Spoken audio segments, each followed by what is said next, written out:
¿qué tal? Soy Álvaro Cueva, bienvenidos a Debate 22. Sí, yo estoy convencido de que ustedes como yo están preocupados por la epidemia, pero por la epidemia de odio que estamos padeciendo y que merece una revisión profunda. No sea que nos vayamos a contagiar. El programa de esta noche será tremendo, pero yo creo que muy necesario. Saludo con mucho cariño, con mucho respeto a Tania Ramírez. Ella es directora general adjunta de Vinculación, Cultura y Educación del CONAPRED. Buenas noches. Hola Álvaro, buenas noches. Igual saludo con mucho cariño y saludo a toda la audiencia. Y un abrazo enorme para Adán García Fajardo, director académico del Museo Memoria y Tolerancia. Un gusto saludarte, Álvaro, a ti y a toda tu audiencia. Y bueno, pues muchas gracias por la invitación y buenas noches. Yo siempre he creído que el público no tiene por qué saberlo todo. Y esto, que no hace nadie, es fundamental. Por favor, Tania, explícanos qué es el CONAPRED. Claro, muchas gracias. El CONAPRED es el Consejo Nacional para Prevenir la Discriminación y somos la institución encargada de observar que toda la administración pública federal se apegue a los principios de no discriminación, y también somos los encargados de difundir y de dar conocimiento y de ampliar capacidades para la comprensión de qué es la discriminación, cuáles son sus expresiones, como puede ser el racismo, el machismo, la xenofobia, la misoginia, y intentar arrojar luz para que estas pandemias también, en términos de las relaciones sociales, vayan a la baja hasta que desaparezcan. Perfecto. Adán, explícanos qué hace el Museo Memoria y Tolerancia. Bueno, el Museo Memoria y Tolerancia es un museo que se fundó hace alrededor de 10 años. Nuestra idea es, de alguna manera, nuestra misión y visión es, tenemos que difundir la importancia de la tolerancia, la no violencia y los derechos humanos. Y para ello creamos conciencia a través de la memoria histórica, particularmente a través de los genocidios y otros crímenes. Alertamos también sobre el peligro de la indiferencia, del no hacer nada, de la discriminación y de la violencia, y así lo que intentamos es crear responsabilidad, respeto y conciencia en cada uno de nosotros como individuos para que eso forme una masa crítica y derive en acción social. Eso es a lo que nos dedicamos básicamente. Perfecto. Tania, ¿cómo le va al CONAPRED ahora con la cuarentena? Pues miren, es todo un reto como el de todas las personas que trabajan, habernos movido a nuestras casas, por ejemplo, y ha sido también todo un reto observar cómo las prácticas discriminatorias también cambian, ¿no? En estos contextos hemos observado algunas expresiones de intolerancia hacia, ustedes lo saben, personal médico, hacia personas que están contagiadas, etcétera. Y bueno, estas son nuevas expresiones también del propio fenómeno discriminatorio. Y observando también con preocupación las expresiones de violencia, por ejemplo, que existen al interior de los hogares, que se anidan sobre todo en contra de mujeres y de niñas y niños. Entonces esas también son prácticas que pueden calificar como discriminación, aunque con una gravedad extra porque son violencia, y pues que tienen que ver con este contexto de encierro, tienen que ver con otras causas previas también, ¿no? Que están en la raíz de muchos de los problemas que aquejan a nuestro país, inequidades, brechas de desigualdad, que en momentos críticos como este pues se vuelven mucho más evidentes y a veces hasta explosivas, digamos. Adán, yo sé que el museo está cerrado, pero supongo que ustedes se reúnen, supongo que ustedes tienen planes, que ustedes discuten. ¿Cómo están viendo la realidad del mundo hoy? Este programa se ve en Estados Unidos y me interesa de manera particular que nos hables de el odio en Estados Unidos ahora. Sí, mira, todo el trabajo se está haciendo ahorita desde casa y no dejamos de trabajar, ¿no? Por ejemplo, el centro educativo sigue teniendo cursos y lo pueden visitar y es gratuito. Damos constancia. Seguimos posteando mucho en redes sociales. Nuestro departamento de investigación, la dirección académica, que es la que a mí me toca, sigue trabajando. Entonces, hay algo importante cuando hablamos sobre el odio, sobre la discriminación, y eso tiene que ver que, lo que estamos viendo hoy en términos de violencia es una violencia manifiesta, y lo que los afrodescendientes y casi cualquier origen étnico nacional que haya llegado a los Estados Unidos en los últimos 400 años, que no hayan sido las primeras migraciones o cercanos a las primeras migraciones, experimenta. ¿Y a qué me refiero con eso? Que las creencias y valores de una sociedad son la base de una estructura social desigual. Y en esta desigualdad se va perpetuando y hay un círculo de marginación a los que padecen discriminación. Entonces, desde hace muchos años, cuando empezaron las migraciones de afrodescendientes, que en realidad es una esclavización, es decir, deshumanizaron a las personas negras de África y las llevaron a los Estados Unidos, han estado marginados. Entonces, toda esa violencia sorda de 400 años, todo ese miedo e ignorancia al otro, se decantó en políticas públicas lesivas o negativas. Y lo que estamos viendo hoy, por ejemplo, la violencia manifiesta es cuando a George Floyd y a otras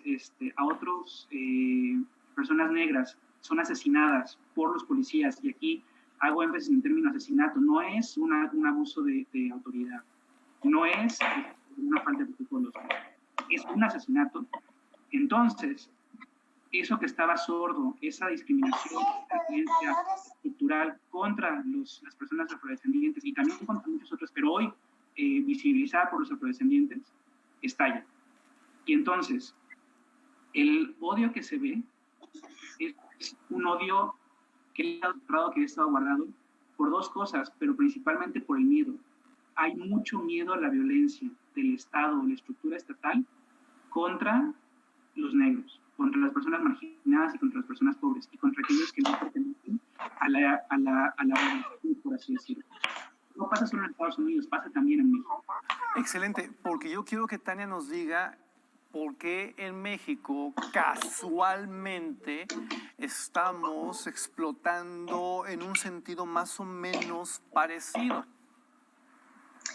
Sí, pues digamos que estas herencias de las poblaciones que han conformado la humanidad, en realidad la migración es un fenómeno característico de la humanidad desde sus principios, ha tenido una expresión en México muy particular, porque nos han contado que la historia de México se construyó a partir del encuentro de dos culturas, ¿no? Los españoles y los indígenas que se encuentran, y entonces somos este crisol, esta raza criolla, raza de bronce, etc. Ajá.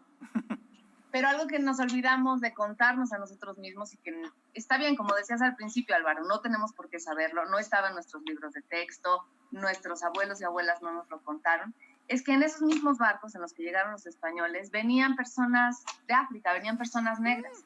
Entonces, la presencia de la negritud en nuestro país ha estado ahí todo el tiempo. Lo terrible es que la hemos invisibilizado, la hemos callado, incluso la hemos criminalizado. Las personas afromexicanas en nuestro país tienen aquí distintos orígenes. Están desde las personas afromexicanas que vienen de esas primeras migraciones, están también las personas que llegan después de otros países de nuestro continente o de otros continentes, y se han localizado a lo largo de todo el territorio nacional, pero con un poco de invisibilidad. Si bien es cierto que podemos ubicar algunas comunidades como la Costa Chica de Guerrero o en Coahuila, por ejemplo, con el pueblo de los Mascogos, en realidad lo que tendríamos que asumir como país es que la afromexicanidad está ahí como una de tantas expresiones de nuestra diversidad cultural, forma parte de la mexicanidad. Recientemente hubo un cambio constitucional en el artículo 2 para reconocer que no nada más somos un país compuesto por indígenas, sino también por personas afro, pero este reconocimiento va despacito, va muy lento, y en términos de la comprensión social que esto implica, no hemos avanzado lo suficiente. ¿Cuáles son los efectos negativos? Que de pronto, ante los tonos de piel distintos o más oscuros, hay, si quieren ahorita les digo más de números y de brechas, pero hoy por hoy las personas afromexicanas siguen viviendo un grado de discriminación inexplicable y de desigualdad inexplicable más que por la discriminación. Sí, Tania, hagamos esto. Vámonos a corte y regresemos, porque tenemos que trasladar todas estas historias hasta Giovanni, Oliver, Jalisco, Tijuana. Quédense con nosotros, es Debate 22.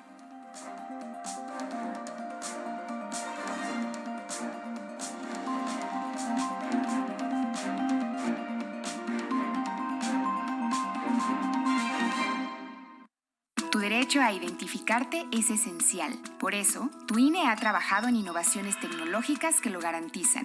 Si no recogiste tu INE por la contingencia o la perdiste, como medida temporal podrás tramitar una constancia digital oficial. Tramítala del 25 de mayo al 1 de septiembre en INE.mx. Infórmate en INETEL 800-433-2000. Contamos todas, contamos todos. INE.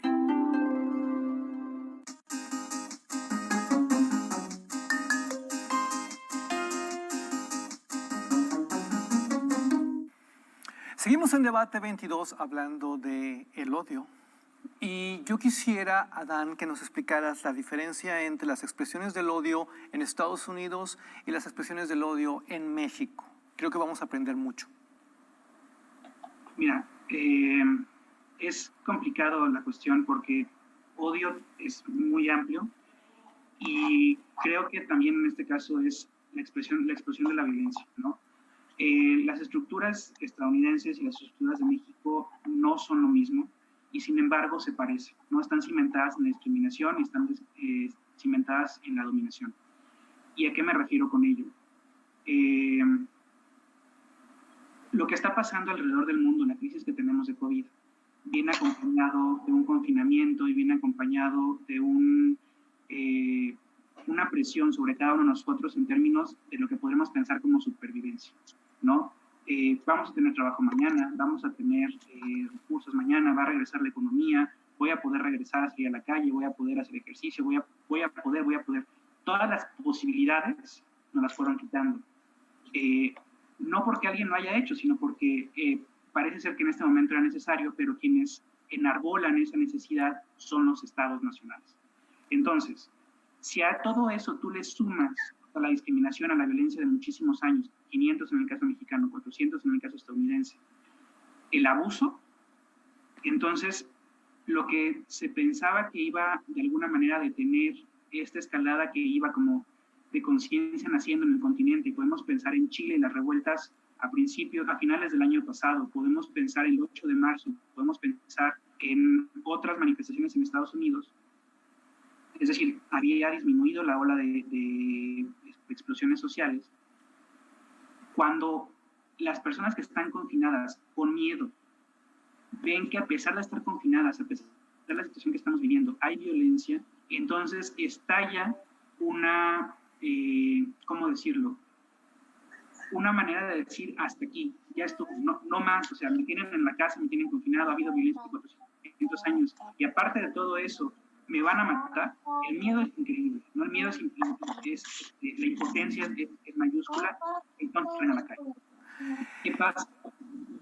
Dime, Álvaro. Es que todo el mundo habla de que lo que nos une es el amor, pero yo estoy aprendiendo contigo que también el miedo nos une.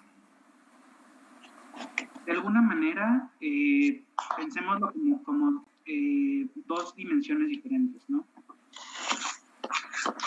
Nos une que somos humanos. Eso es lo que primordialmente nos une. Y es humano amar y es humano odiar. El amor enaltece, el amor hace crecer, el amor busca la reconciliación, cosas por el estilo. Pero hay momentos en los que tú no tienes acceso o posibilidad de alguna manera de amar y sin embargo lo intentas, ¿no? Hay grandes líderes como Nelson Mandela que, por ejemplo, pasó de un confinamiento y de una reclusión en cárcel porque el régimen lo hizo estar ahí y de él buscar la violencia es decir, de alguna forma el odio hacia lo que lo oprimía, el amor. No solo a quienes se identificaba en términos étnicos o de origen, que eran las personas negras en Sudáfrica, sino a todos. Y él buscó una reconciliación nacional de la prisión y logró llegar al poder e intentó cambiar la constitución sudafricana, y es increíble en términos de lo que implica para la diversidad sexual, para el reconocimiento y la reconciliación. Entonces, ese es un gran ejemplo de algo positivo, ¿no? Del amor que nos une. Y Tania, otro... por favor, dinos qué está pasando en México. ¿Por qué vemos estas imágenes tan violentas de gente quemando policías?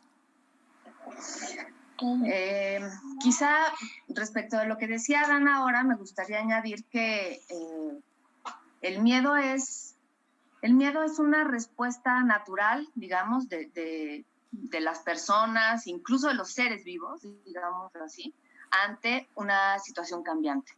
En ese sentido, el miedo nos alerta cuando algo está pasando, el miedo nos hace salir más rápido en un temblor, el miedo nos hace tener un nivel extra de adrenalina, y eso no es negativo per se.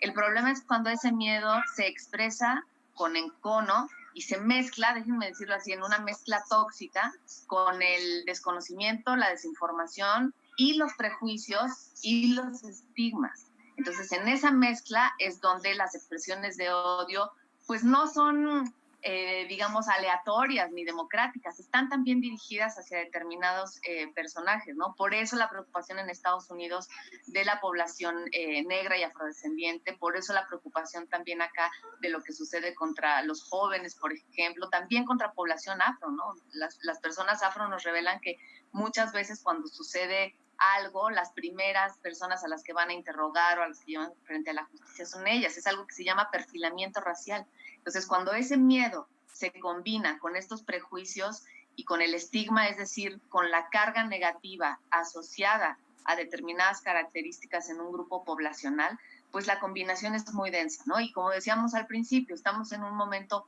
muy crítico, de muchas incertidumbres, en donde el peso de la crisis económica se va a empezar a ver, en donde ya muchas familias que vivían de las economías de subsistencia, es decir, de salir a la calle y de venderle a quienes estén fuera lo que se pueda, ya lo están viviendo especialmente, pues eso le añade un nivel de estrés a las existencias de muchas familias muy, muy, muy grande, ¿no? De ahí la importancia de hablar mucho de esto, que en la televisión lo puedan ver, lo puedan comprender, porque yo creo que si arrojamos un poco de luz hacia la comprensión de estos hechos, vamos a tener más elementos para asumir que no son irracionales, que no son naturales, ¿no? Como quien dice, la violencia es natural, no es cierto. No. La agresión, el miedo pueden ser naturales, la violencia no es natural.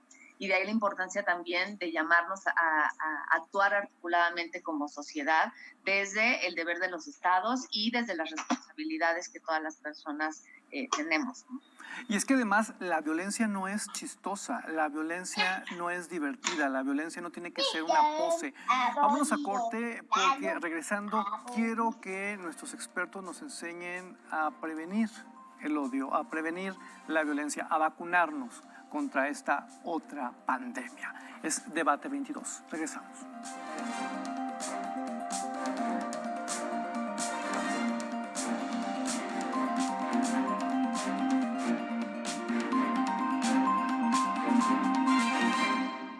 En la CNDH, vigilamos que las medidas para atender la emergencia del COVID-19 se apliquen con estricto respeto a la ley y a los derechos humanos de todas las personas. Brindamos orientación y asesoría las 24 horas del día. En línea, www.cndh.org.mx, en los teléfonos 5556-818125 y 800-715-2000, o en la aplicación móvil CNDH Atiende. Comisión Nacional de los Derechos Humanos.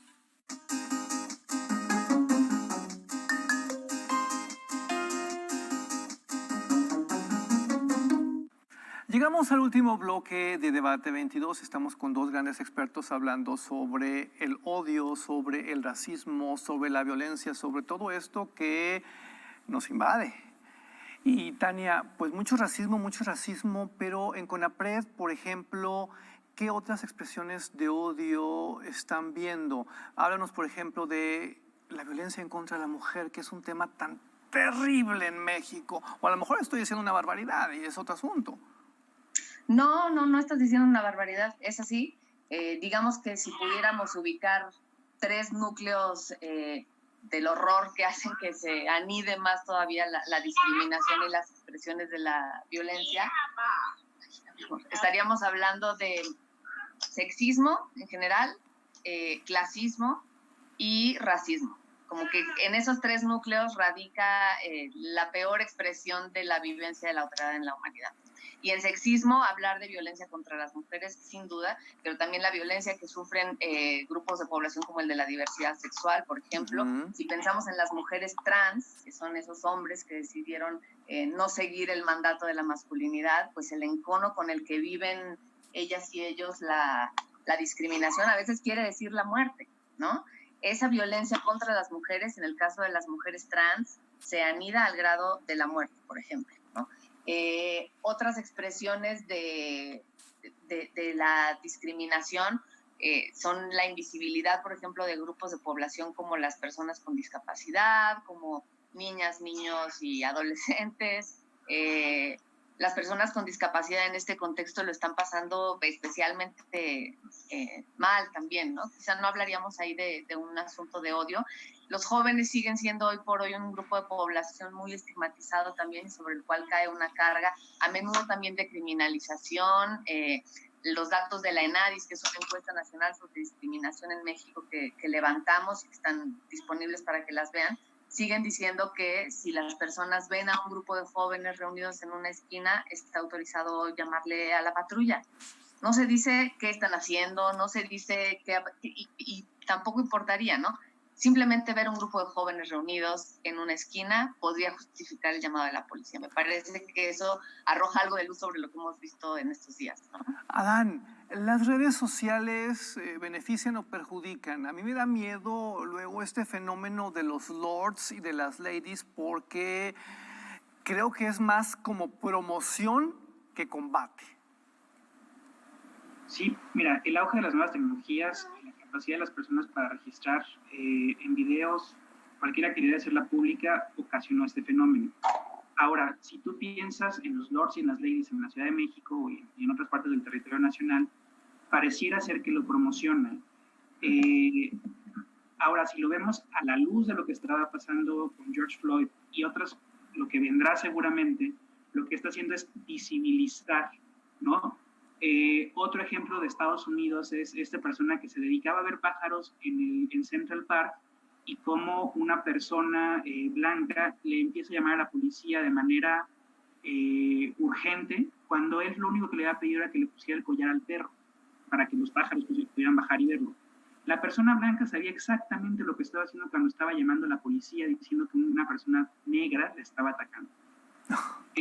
Entonces, estas nuevas tecnologías lo que sí hacen, y las redes sociales también, es que visibilizan.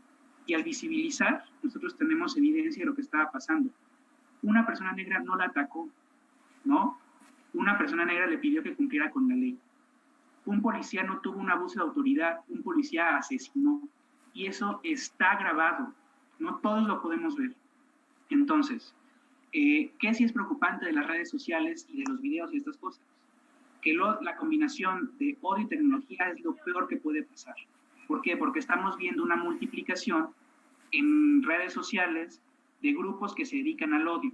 Y aunque los responsables de esas redes sociales están haciendo lo mejor que pueden para parar los discursos de odio, para parar las manifestaciones de violencia, para parar las manifestaciones de discriminación, parece ser que al amparo del anonimato o de la distancia que las redes sociales nos dan, las estructuras de violencia y discriminación explotan ahí, ¿no? Y eso, que es muy importante, no porque sea virtual deja de ser real. Al tener ellos un ambiente virtual donde se les permite hacer eso, entonces piensan que pueden pasar a la parte real. De ahí la complicada relación entre redes sociales y tecnología. Claro, por favor, Adán, dinos cómo nos podemos vacunar contra el odio. Mira, yo te voy a decir 5 cosas que creo que son muy importantes y que son cosas que el museo hace. La número 1 es educar y crear una conciencia de compromiso hacia las necesidades de las personas vulneradas y más vulnerables. Acá hay que fomentar los valores de la tolerancia y el respeto. Hay que impulsar a las nuevas generaciones a buscar una convivencia más sana y comprometida con el entorno. Hay que confrontarnos como personas con lo que sucede en nuestro mundo para así crear una posibilidad de introspección y un cambio de actitud. Y finalmente hay que fomentar una reflexión para derivarla, o sea, no que se quede solo entre nosotros mismos, sino que se torne en una acción social. ¿Tomaron nota en casa? Lo que acaba de decir Adán es muy importante y es lo que normalmente no nos dicen en los medios de comunicación. Y es que también se ha hecho un negocio del odio, se ha hecho un negocio del sensacionalismo y esto es una bola de nieve que crece hasta explotar en una monumental avalancha.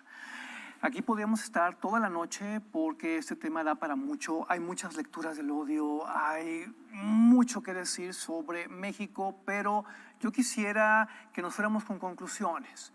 Tania, ¿con qué nos vamos? ¿Qué nos recomiendas? ¿Qué podemos decir por parte del CONAPRED? Me gustaría terminar con un llamado a la acción que recupere la idea de que a discriminar se aprende, la violencia se aprende, no nos es natural y todo lo que se aprende se puede desaprender. Entonces está en nuestras manos, individual y colectivamente, cambiar el rumbo de lo que estamos viviendo. Y estamos en una situación crítica que nos puede hacer, nos va a hacer vivir muchos cambios de todas formas. Entonces reflexionemos bien hacia cuáles son esos cambios. Todo lo que tenga que ver con apegarse a derechos nos lleva por un buen camino. Todo lo que tenga que ver con apegarse al odio y a la negación de la posibilidad de una vida digna de las demás personas, no importa quiénes sean y no importa cómo sean, nos va a llevar a un mal futuro. Estamos en un momento crucial para reescribir nuestro futuro y nuestro presente, y la no discriminación es un principio por el cual debemos de caminar, ¿no? Conozcamos más, acerquémonos a las lecturas. CONAPRED está también para esto. Tenemos cursos de capacitación, tenemos libros para niñas, niños, personas que ya están en la universidad. Por favor, la gran forma de quitar esas telarañas que nos hacen tener odio y que nos hacen tener recelo hacia otras personas, se quitan con la información, con la sensibilización y con la concienciación. Es algo que podemos evitar, está en nuestras manos, estamos a tiempo, acérquense a los recursos que existen alrededor de ustedes, pregunten por ellos y ahí estamos para poder gestar este cambio cultural. Tania, un placer, un honor, muchas gracias. Gracias, Adán, Álvaro. ¿con qué nos despedimos? El proceso histórico de progreso en nuestro país está marcado por la desigualdad. El pasado es un pasado de desigualdad y el futuro no se puede construir sin la diversidad. Entonces, hay que reconocer lo que el pasado fue, cambiar esas estructuras a través de la acción social y enfilarnos hacia un futuro con diversidad. Y en ese reconocimiento de lo que fue, yo creo que el año 1521 y los 500 años en 2021 pueden servir para una gran reflexión también, ¿no? Llegar al 2021 con el camino andado, la tarea hecha de cuál es ese pasado de discriminación, cómo las castas y después las clases socioeconómicas son una forma de perpetuación de la discriminación. Creo también que en buena medida en las acciones individuales que terminen siendo colectivas podemos realizar este cambio.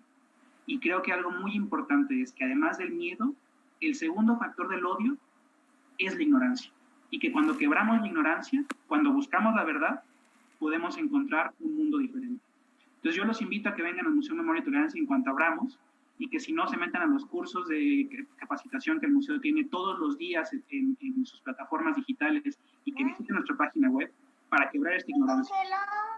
Y que en ese sentido nos comprometamos a la reflexión y a la acción social. Muy bien dicho, Adán. Un placer, un honor. Muchas gracias. Hasta luego.